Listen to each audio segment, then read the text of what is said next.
अस्सलाम वालेकुम। आज मैं जिस टॉपिक पे सोच रही थी बात करूँ, एक बहुत अहम मौजू है जिसको हम लोग बहुत निगलेक्ट कर देते हैं। वो बात इसलिए है कि जब हम लोग सेपरेशन करते हैं, खुदा न खास्ता मियाँ बीवी में सेपरेशन हो रही होती है, डिवोर्स हो जाती है, हम लोग बच्चों को उसमें नहीं सोचते, हम उन्हें घसीटना शुरू कर देते हैं। अब उसमें जो मैं चीज़ें देखती हूँ वो ये होता है कि जो बाप होता है उसको होता है कि बच्चे बिल्कुल मेरी तरफ आ जाए, मैं उन्हें अपनी तरफ कर लूँ। माएँ भी ऐसे कर रही होती हैं कि वो बच्चों को बाप के ख़िलाफ़, ददिहाल के ख़िलाफ़, बहुत सारे दूसरे लोगों के ख़िलाफ़ जो है वो पढ़ा रही होती हैं, सिखा रही होती हैं। अब इस चीज़ में हम क्या करते हैं, हम बच्चों के साथ बहुत बड़ी ज़्यादती करते हैं। देखिए, बच्चों को माँ बाप दोनों की ज़रूरत थी। हमने पहले तो उस रिलेशन को एंड कर दिया, बिना सोचे समझे अपनी ज़ात का सोच कर हमने बच्चों का नहीं सोचा। एक ज़्यादती तो हमने उनके साथ दानिस्तगी में या नादानिस्तगी में कर दी। दूसरी ज़्यादती हम ये करते हैं, देखिए जब पेरेंट्स की सेपरेशन हो जाती है तो दूसरी ज़्यादती हम ये कर देते हैं कि बाप अपनी तरफ खींचना शुरू कर देता है, माँ अपनी तरफ खींचना शुरू कर देती है। अब बच्चा कंफ्यूज हो जाता है। बहुत सारे बच्चे उस एज में नहीं होते, मैच्योर नहीं होते कि सोच सके कि जो कुछ हुआ है वो कैसे हुआ है, क्यों कर हुआ है। अब बाप, मैंने ऐसे भी देखा कि जो बाप होते हैं वो माँ के ख़िलाफ़ बातें कर रहे होते हैं, माँ अच्छी नहीं है, करेक्टरलेस है, उसकी करेक्टर असैसिनेशन कर रहे होते हैं। जो माएँ होती हैं वो अमूमन अपने ससुराल की बहुत सारी चीज़ें शेयर बच्चों से कर रही होती है ताकि बच्चे अपने ददिहाल से और उन सब फैमिली से कट जाए, दूर हो जाए। देखिए, एक बात याद रखें, हम बच्चे के साथ बहुत बड़ी ज़्यादती कर देते हैं और बच्चा इस काबिल नहीं होता, उसका ज़हन एक डेवलपिंग फ़ेज़ में होता है। हम उसको ये सिखा रहे हैं, इनफैक्ट हम ये सिखा रहे हैं जो हमें समझ नहीं आ रही होती कि तुमने बाप सिखा रहा होता है माँ का एहतराम नहीं करना, माँ सिखा रही होती है बाप का एहतराम नहीं करना, तो वो किसका एहतराम करेगा? किसी का एहतराम नहीं करेगा।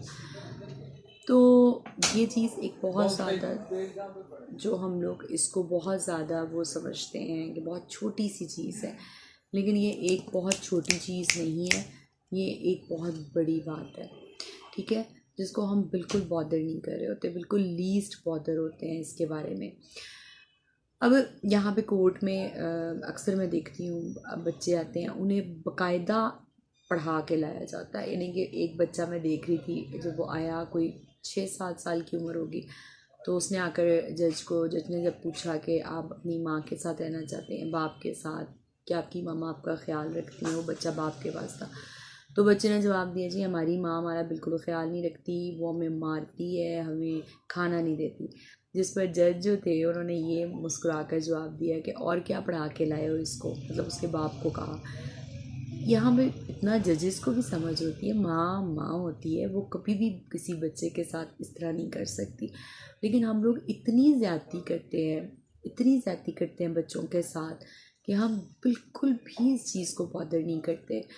बच्चे को माँ और बाप की दोनों की ज़रूरत है। आप आपस में जितने बुरे एक रिलेशनशिप में हैं, जितने बुरे आपके हालात होंगे, लेकिन बच्चे के लिए उसकी माँ भी ज़रूरी है और उसका बाप भी बहुत ज़रूरी है।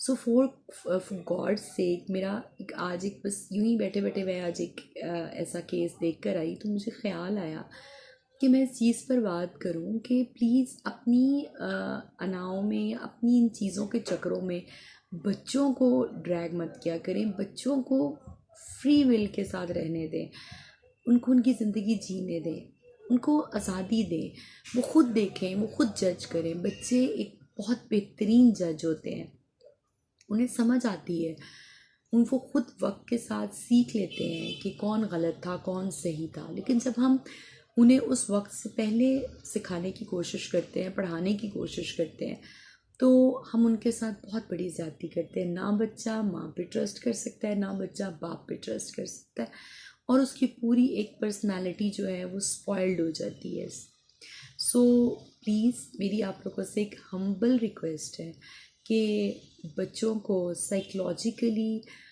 डिस्टर्बेंस से बचाएं।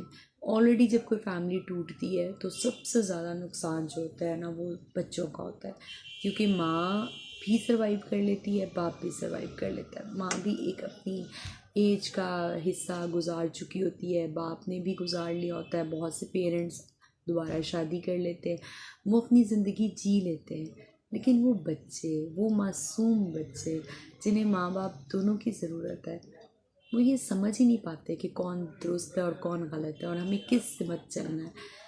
बस आज एक छोटी सी वीडियो बनाने का मकसद जो था वो यही था कि बच्चों को अपनी लड़ाई और झगड़ों से दूर रखें और उनको खुद डिसाइड करने दें और वो एक वक्त पे डिसाइड करने दें। मतलब किसी चीज़ को इतना जल्दी मत करें कि बस बच्चे को अभी से बता दें कि तुम्हारी माँ गलत है या तुम्हारा बाप गलत है।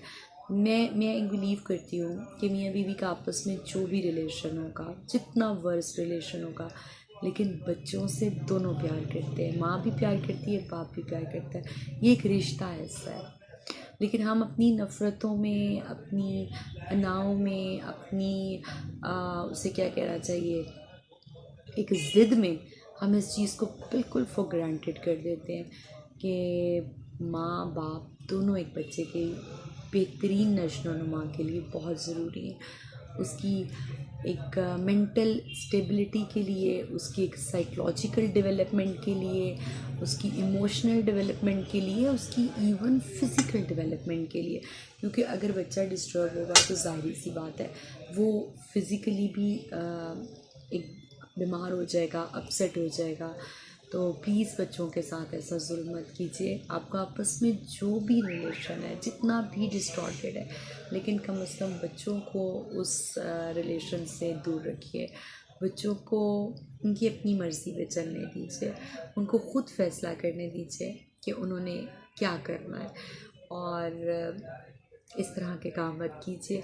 ये मेरी एक छोटी सी सजेशन है और ऐसी छोटी छोटी सी चीज़ें जो होती हैं वो मैं आपसे गाए बगाए शेयर करती रहती हूँ। उसका मकसद यही होता है कि मेरी कोई अगर बात आप तक पहुँच जाए, आप उसे मान लें। Thank you.